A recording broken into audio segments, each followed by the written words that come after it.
Hello everyone! Hello! It's your boy Awesemo! Whoa! Yeah! Yeah! Nice crowd, man! Wow!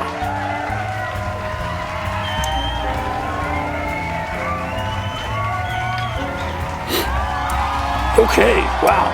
Alright, thank you everyone!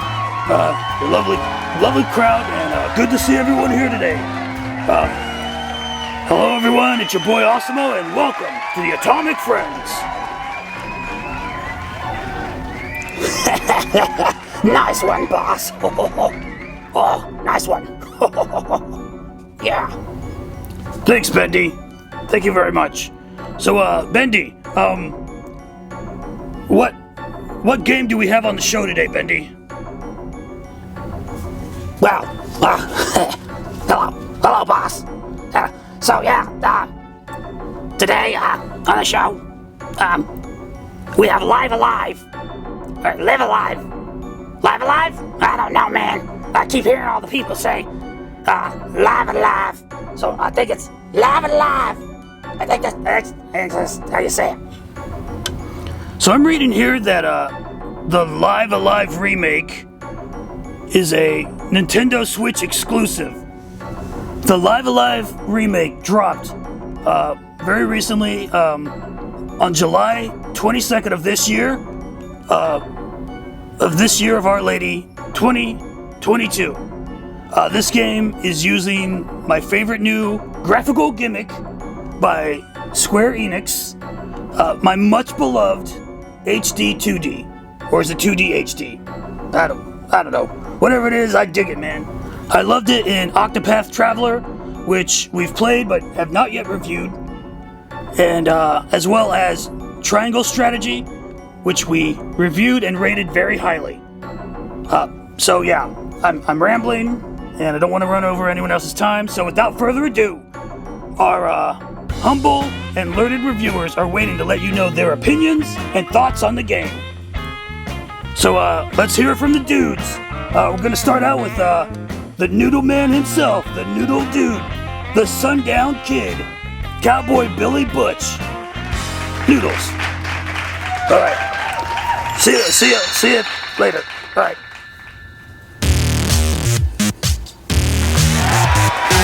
Hello, everyone. It's me, Noodles.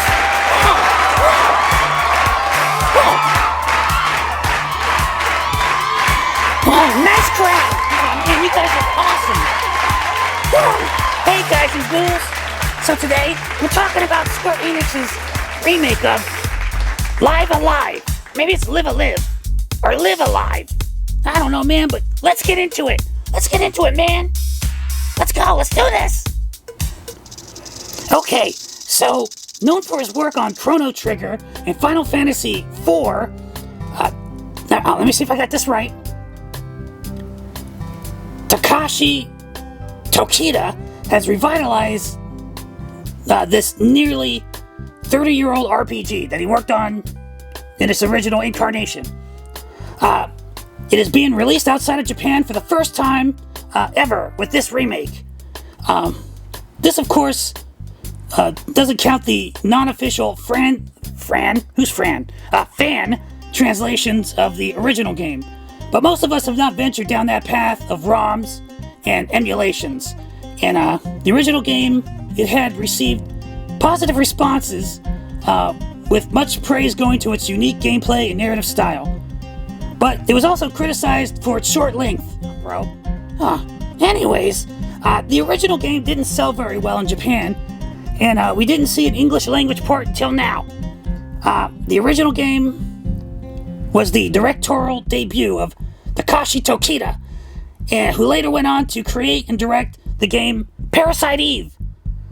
He was also credited as being a writer and director on one of Square's most lauded games, Chrono Trigger, making him a made man in the gaming industry. I myself am pretty partial to Chrono Trigger and wouldn't mind seeing an HD 2D remake of that. Oh man, that would be amazing. Right, bro? Yeah. Right, dude? Yeah. Whoa! And for that matter, maybe we can get a remake of Parasite Eve. Talk about a game with a nice plot and unique gameplay. Yeah, where the hell did that game series go? I mean, for real. But anyways, I digress. Back to the Live Alive remake. You begin the game with the ability to pick from different characters and their respective timelines.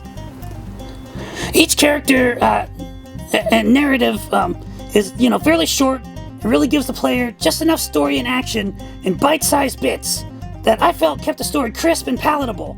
Yeah, man, I'm getting hungry. I guess no coffee for me today either. Oh well. Anyways, the story of Live Alive is divided into 7 chapters that cover prehistoric times, ancient Chinese times, feudal Japan.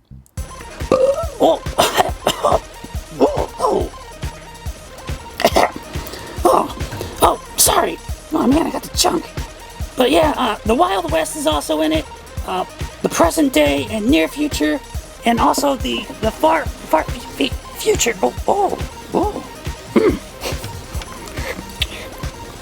Wow! Oh man, I'm feeling it. Yes. Whoa. Well, now that I'm fully caffeinated and jacked to the gills, man. Yeah. There's 7 distinct scenarios, and they're presented across different time periods with two more unlockable scenarios that weave the stories and characters all together.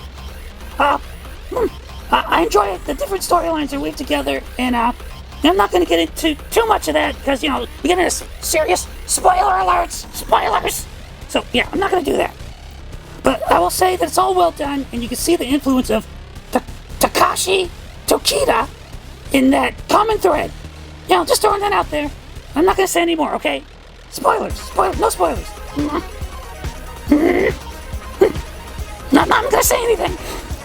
So yeah, my favorite character in the game is the Sundown Kid. Yeah, the cowboy dude.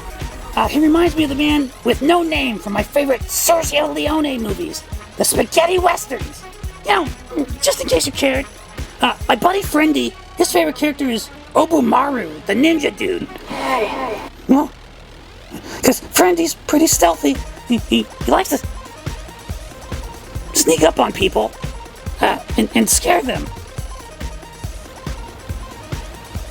I thought I heard him. Oh well. Okay, clear. So yeah, I think this game might have been too far ahead of its time when the original first debuted. But it's primed for today's audiences. So yeah, enough about that. Let's get into the gameplay, okay? The gameplay alternates between exploration and turn-based combat. The grid-based combat is kind of in the vein of the classic Square Enix RPG style. The remake has kind of picked up some quality of life features not included in the original release, such as radars and maps, which I don't think you got in the originals.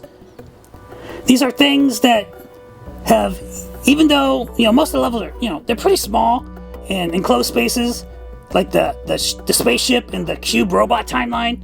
So you don't necessarily need them, but I'm glad they're there. Whoa, Blade, why are you moving around, bro? Too much coffee? Me too. Okay.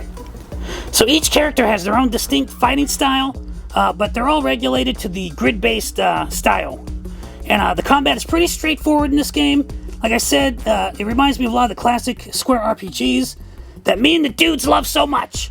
But yeah, most of the characters have standard experience points and level ups that unlock new abilities, and there's some that are also unlocked as you progress through the narrative of their storyline.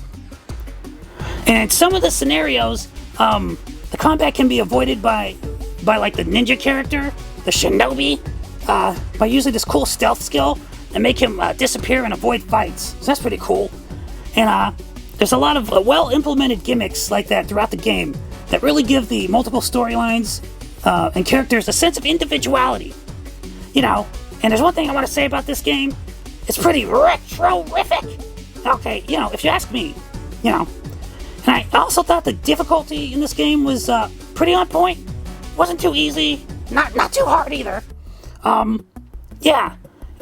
You know, if I say, the game has pretty nice flow to it, good gameplay and exposition, and it's something that's not very balanced in most games nowadays. So, you know, good on you guys.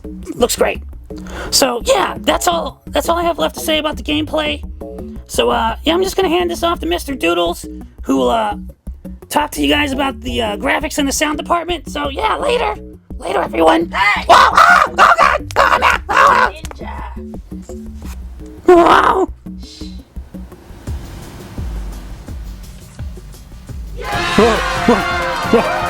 Oh, you got me again. When did all you people get here? I was just having a read here, and checking my notes, and well, hello. It's old Doodles here. So we're talking about the graphics of this here live game. The footage was captured on the Nintendo Switch, and the game ran pretty nicely on the Switch, and none of the reviewers reported any FPS issues or anything like that. Character designs were updated from the original game. The graphics stay in the pixel art style, but get a nice brush up. The depth of field effects, similar to the two previous games using the HD 2D effect, Triangle Strategy and Octopath Traveler. They look even better in this game, I feel. But yeah, the opening portion of the Twilight of Edo timeline gives some nice jaw-dropping examples of this effect.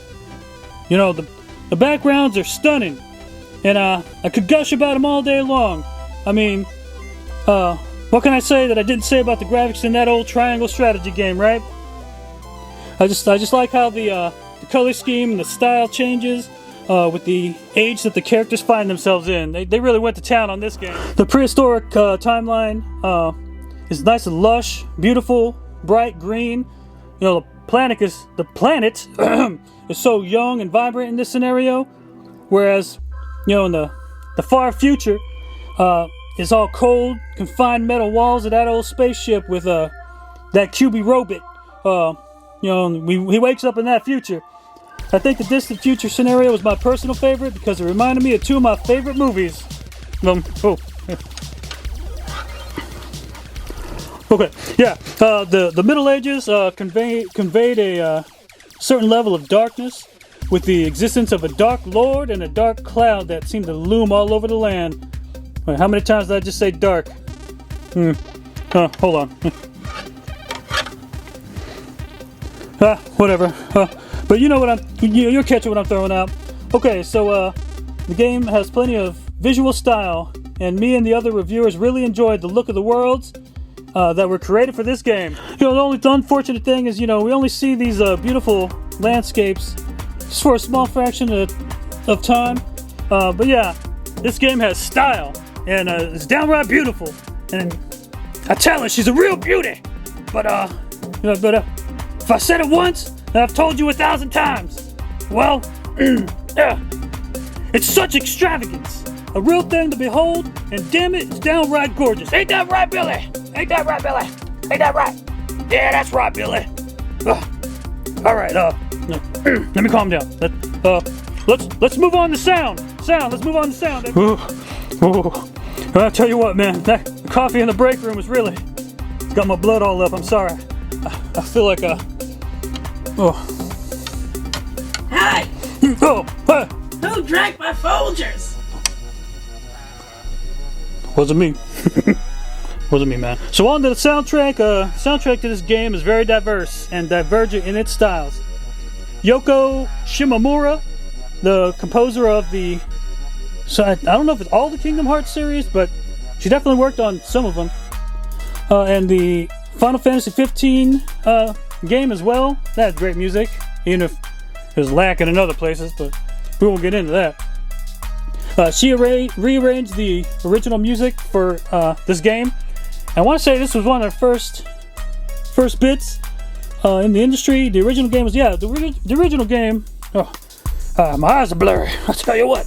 Woo! Whoa, get the sweats. Whoa! I don't know what that guy puts in his coffee, man, but wow. No wonder he's always so crazy. Anyways, the original game was one of her first RPG soundtracks, as well as her first job when she arrived at Square, I think, in 1993. It's amazing how many of the industry's heavy hitters came out of a game that was viewed as a commercial failure. The sound effects and the music were updated, and the game comes with a lot of voice acting throughout. It's pretty surprising. I felt like the voice acting was pretty good, and there was a nice variance of accents and speaking styles for many of the characters, given the game's cast, including, pretty large, I guess, when you include all the supporting roles, and it just plain had a lot of depth. This is what a remake should be.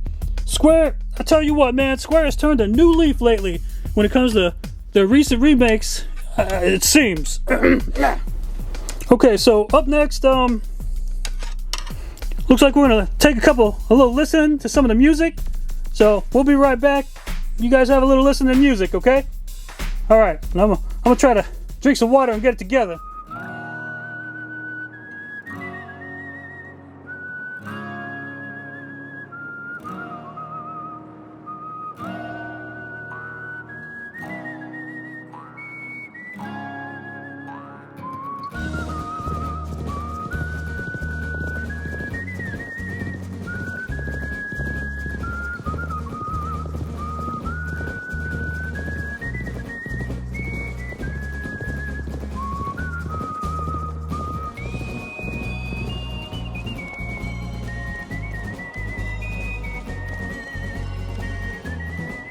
Fancy meeting you here, partner.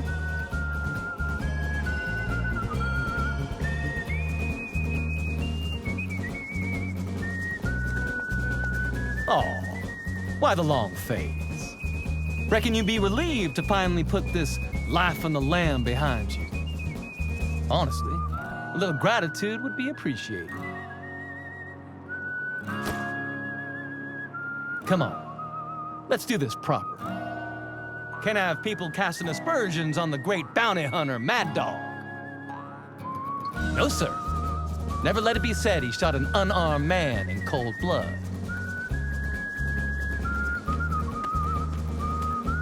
How many times we done danced this dance now?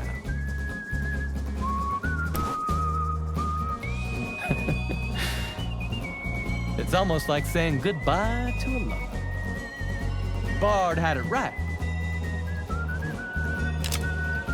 Parting is such sweet sorrow. So I hope you guys enjoyed the listening to the music. So that about wraps it up for the graphics and the sound. So let's send this one back to Osimo.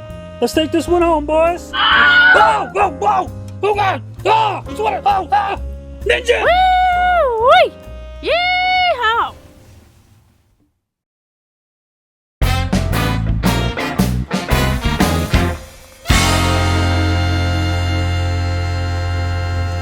All right, welcome back, everyone. Thank you. Okay, hello everyone. I hope you enjoyed hearing the opinions and viewpoints of our esteemed reviewers, Noodles and Doodles, and Friendie, I guess. Doing his ninja thing, I guess, scaring folks. Just making sure he's not around, man. So, in conclusion, I am a sucker for pixel art graphics, and I may even prefer it to hyper-realism based graphics at times. The other reviewers and I love the bite-sized episodes of the story, and the ability to swap characters pretty much on the fly. You can kind of jump through the quest. That's cool. None of us had played the original, and only I had ever even heard of it. Most of the Atomic Friends are Square fans, and we are in love with the recent turn in the pixel art HD 2D games. Not just because of the graphical stylings, but due to the actual content and stories that we are getting along with this gimmick. Triangle Strategy was really cool, great storyline, and I love the gameplay, and Octopath is something else, man. Narrative flow and delivery are paramount in how many people get into a game that doesn't rely on gameplay mechanics and action alone to get people into the game's stories. These HD 2D games rely more on their stories in the way that the original Square pixel art games used to work before they started relying too heavily on wowing you with graphics and combat gimmick mechanics. Final Fantasy 13. Whoa. They have given us 3 gems here in the last few years with Octopath Traveler, Triangle Strategy, and now the remake of Live Alive. So with that said, let's rate this one up. We are giving Live Alive an overall rating of 8 out of 10. Yup, 8 out of 10. So, yeah, I've expressed my love for the HD 2D style ad nauseum. And I don't care if it's a gimmick, man. I don't care if it's a one-trick pony. That pony has a hell of a trick, and I love it. With all that said, let's put this one to bed. Should you buy it? Should you play it? Should you spend any of your hard-earned money and time? Well, let's get a drum roll, please.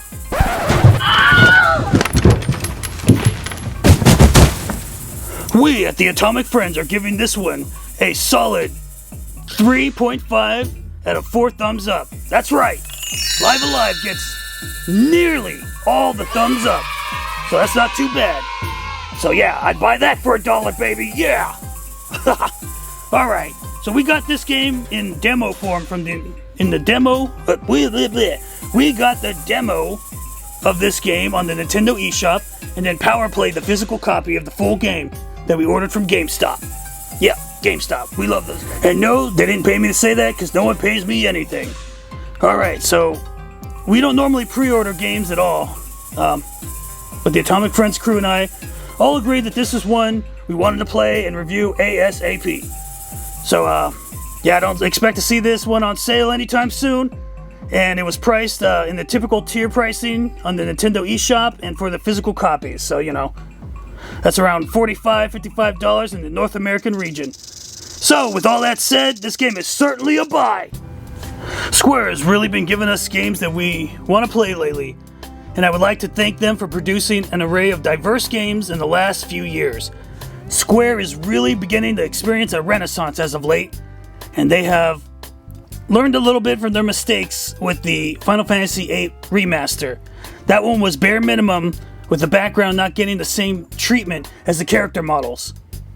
Whereas Live Alive gave the whole presentation an overhaul that brings to life an old game that never made its way to our shores. Let's get a round of applause for these guys. Come on, let's hear it, man. Yeah, that's what I'm talking about. Yes, that's nice. Okay, so what's on the horizon for the Atomic Friends? We're all over the place these days, and I've been flitting between the Xbox and Nintendo console, and we're also back on the PC platform. So you'll never know what we're up to until we drop it. So keep your eyes and ears out for any notifications and alerts from the Atomic Friends show. And with that said, we at the Atomic Friends are always playing games, and we'll bring you more reviews in the future.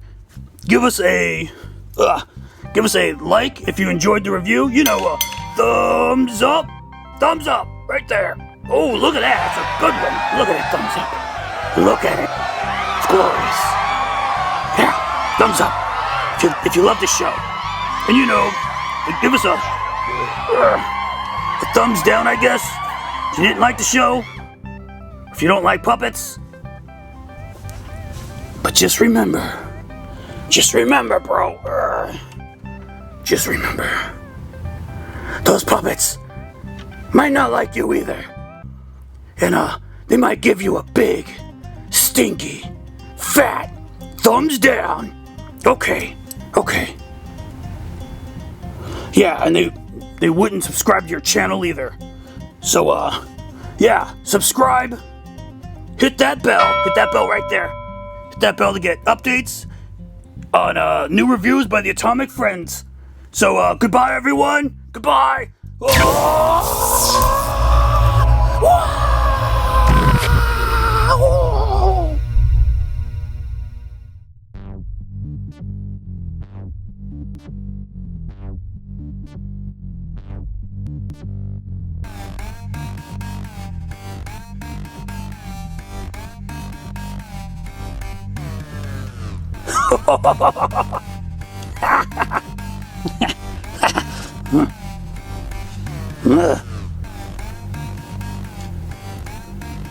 I wore a ninja mask for this.